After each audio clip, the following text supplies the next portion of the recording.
Good morning friends सकार गुरुत्वपूर्ण खबर आपण मानक स्वागत मुझे तो फ्रेंड्स प्रत्येक दिन भली बहुत गुड़ी पछा पछा खबर सहित जहाँकि पीएम किसान कालिया योजना ठू आरंभ कर राशन कार्ड ई श्रम कार्ड बड़ बड़ घोषणा यह खबर भितर रही तेणु आपण मैंने 2 मिनिट अधिक समय दे ए वीडियो को निश्चित शेष पर्यंत देखंतु कारण आज वीडियो देखापी आपन को कौन न्यूज पेपर किंबा खबर कागज देखा पड़ोनी से चलतु भाई मैंने बेसी डेरी नक भिडियो उपर नजर पकईबा तेबे नजर पकईबा पूर्व जदि आम चैनल प्रथम आसी भिडियो देखुं तेबे आम चैनल को सब्सक्राइब कर पाखे घंटी चिन्ह को दबे ऑल नोटिफिकेशन को दबे दिंतु कारण आम जिते बेले भी भिडियो छाड़ू आपण पाखे पहुँचब सर्वप्रथम नंबर 1 ओडिशा रे द्वितीय पर्याय निर्वाचन पर विज्ञप्ति राज्य में द्वितीय पर्याय निर्वाचन पर विधिबद्ध विज्ञप्ति प्रकाश पाई लोकसभा एवं विधानसभा निर्वाचन पर विज्ञप्ति जारी होइदिबा बेले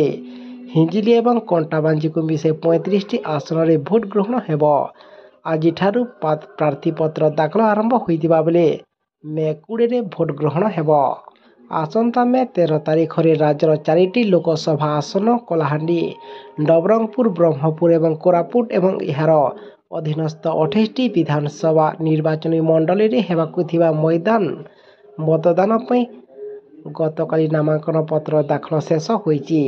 परवर्ती खबर आहुरी 5 दिन जाए अणायत हेब ताती सारा राज्य में जारी रही प्रचंड ग्रीष्म प्रभाव प्रबल गरम एवं गुलुगुली रे सारा राज्य संतुली होता बेले आहुरी 2 सप्ताह तातीर निस्तार मिलिब नाही बोली आकलन करछि पाणीपाग विभाग तेबे आसंता 30 तारिख जाए राज्यर विभिन्न जिले में प्रबल ग्रीष्म प्रभाव नहीं रेड वार्निंग जारी करा जायछि एवं यह 17टी जिला को ऑरेंज वार्निंग जारी करा जायछि।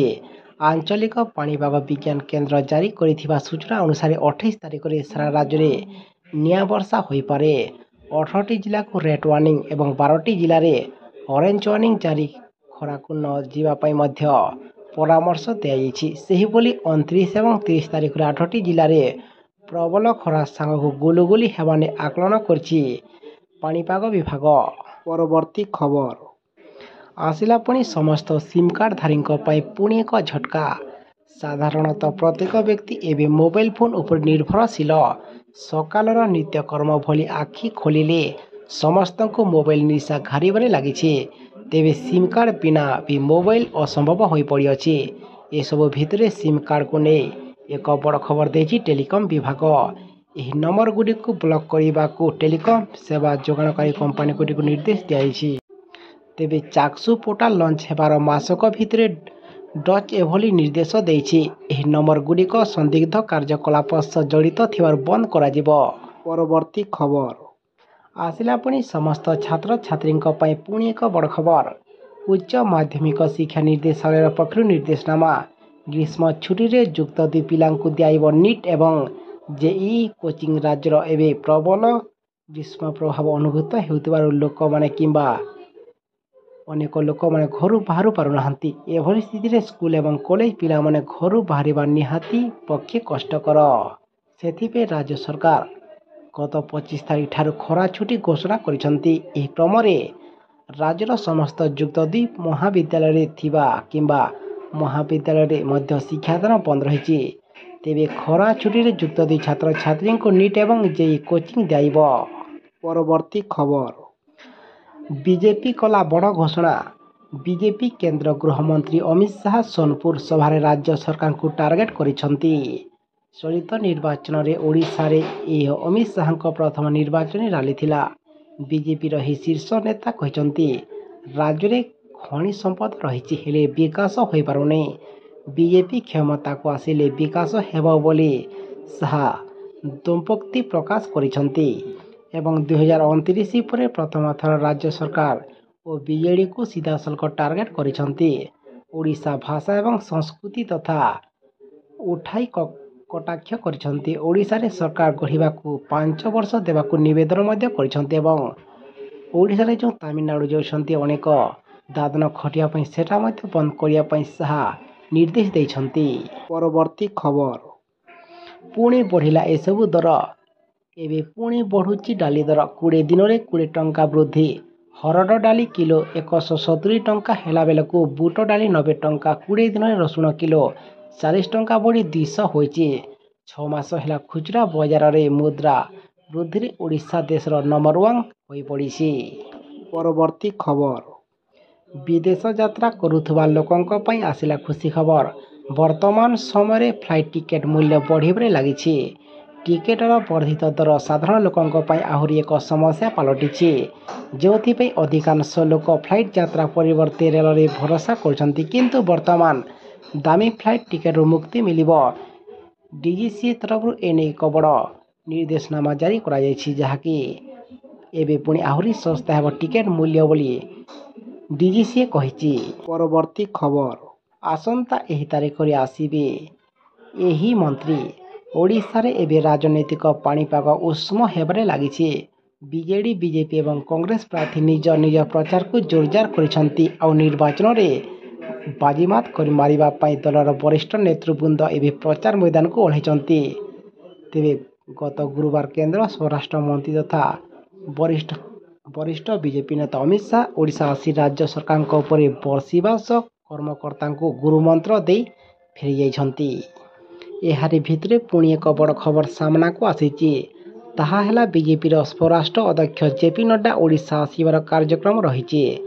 ଆସନ୍ତା 28 ତାରିଖ ଦିନ ସେ ଓଡ଼ିଶା ଆସିବେ। ଦିନିକିଆ ଗସ୍ତରେ ଆସି ନଡ୍ଡା ବ୍ରହ୍ମପୁରରେ ଆୟୋଜିତ ସାଧାରଣ ସଭାରେ ସମ୍ବୋଧନ କରିବାର କାର୍ଯ୍ୟକ୍ରମ ଥିବା ବିଜେପିର ପୂର୍ବତନ ରାଜ୍ୟ ସଭାପତି ସମୀର ମହାନ୍ତି କହିଛନ୍ତି। ପରବର୍ତ୍ତୀ ଖବର। ଆସିଲା ପୁଣି ସମସ୍ତ ରୋଗୀଙ୍କ ପାଇଁ ପୁଣି ଏକ ବଡ଼ ଖବର। ହସ୍ପିଟାଲ କ୍ୟାମ୍ପସରୁ ହଟିବ ମେଡିସିନ ଷ୍ଟୋର। 15 ଦିନ ଭିତରେ ହସ୍ପିଟାଲ କ୍ୟାମ୍ପସ ଭିତରେ ଥିବା ମେଡିସିନ ଷ୍ଟୋର ହଟାଇବାକୁ ନିର୍ଦ୍ଦେଶ ଦେଇଛି ସ୍ୱାସ୍ଥ୍ୟ ବିଭାଗ। ହାଇକୋର୍ଟଙ୍କ ରାୟ ଆଧାରରେ ଏପରି ନିର୍ଦ୍ଦେଶ ଦିଆଯାଇଛି। ମେଡିସିନ ଷ୍ଟୋରଗୁଡ଼ିକୁ ଭେକେସନ୍ ନୋଟିସ ଜାରି କରିବା ପାଇଁ ଚିଠି ଲେଖିଛନ୍ତି ସ୍ୱାସ୍ଥ୍ୟ ସଚିବ ଶାଲିନୀ ପଣ୍ଡିତ। ପରବର୍ତ୍ତୀ ଖବର।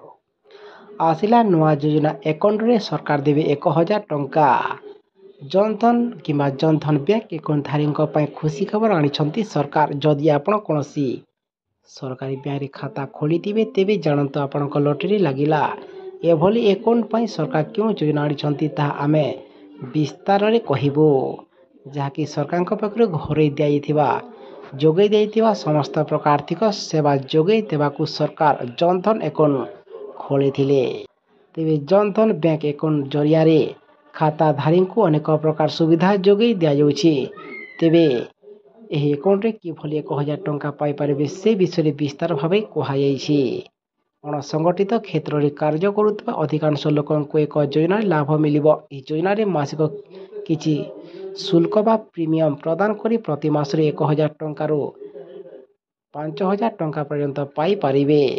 ଏହି ଯୋଜନାର ନାମ ହେଉଛି ଅଟଳ ପେନସନ ଯୋଜନା। ଏହି ଯୋଜନାରେ 60 ବର୍ଷର ହିତାଧିକାରୀଙ୍କ ବ୍ୟାଙ୍କ ଆକାଉଣ୍ଟ ଜରିଆରେ ଅତି କମରେ 1000 ଟଙ୍କା ଯୋଗାଇ ଦେବେ ସରକାର। ପରବର୍ତ୍ତୀ ଖବର। ଆସିଲା ପୁଣି ପକ୍କା ଘରକୁ ନେଇ ପୁଣି ଏକ ବଡ଼ ଖବର। ପ୍ରଧାନମନ୍ତ୍ରୀ ଆବାସ ଯୋଜନା ମାଧ୍ୟମରେ ଏଭଳି ଲୋକଙ୍କୁ ସହାୟତା ପ୍ରଦାନ କରାଯାଉଛି ଯେଉଁମାନେ ଘରଟିଏ ତିଆରି କରିବାକୁ ଆର୍ଥିକ ଭାବରେ ସକ୍ଷମ ନୁହନ୍ତି। ଏଭଳି ଲୋକଙ୍କ ପାଇଁ ଆବାସ ଯୋଜନା ମାଧ୍ୟମରେ ଧନରାଶି ପ୍ରଦାନ କରାଯାଉଛି। ହିତାଧିକାରୀ ଏହି ଯୋଜନାରେ ଲାଭ ଉଠାଇବା ପାଇଁ ଆବେଦନ କରିଥିଲେ। ପ୍ରଧାନମନ୍ତ୍ରୀ ଆବାସ ଯୋଜନା ଲକ୍ଷ୍ୟ ହେଉଛି ଗରିବ ଜନସାଧାରଣଙ୍କୁ ପକ୍କା ଘର ଯୋଗାଇ ଦେବା। ଯାହାକି ଚାଳ ଛପର ଘରେ ରହୁଥିବା ଗରିବ ସାଧାରଣ ଲୋକଙ୍କୁ ପକ୍କା ଘରଟି ତିଆରି କରିବାକୁ ଯେଭଳି କିଛି ସମସ୍ୟା ନ ହେବ ସେଥିପ୍ରତି ଦୃଷ୍ଟି ଦେଇଛନ୍ତି ସରକାର। ଯଦି ଆପଣ ବି ଯୋଗ୍ୟ ପ୍ରାର୍ଥୀ ଭାବେ ଆବେଦନ କରିଥିଲେ, ଜାରି ହୋଇଥିବା ନୂଆ ଲିଷ୍ଟରେ ଆପଣଙ୍କ ନାମ ଚେକ୍ କରି ଆପଣମାନେ ଏଥିରେ ଦେଖିପାରିବେ। ଯାହାକି ଏଥିରେ ପୁଣି ପକ୍କା ଘର ନୂଆ ଲିଷ୍ଟ ଆସିଯାଇଛି। ପରବର୍ତ୍ତୀ ଖବର। ମହିଳାଙ୍କୁ ସରକାର ଦେଉଛନ୍ତି 5 ଲକ୍ଷ ଟଙ୍କା।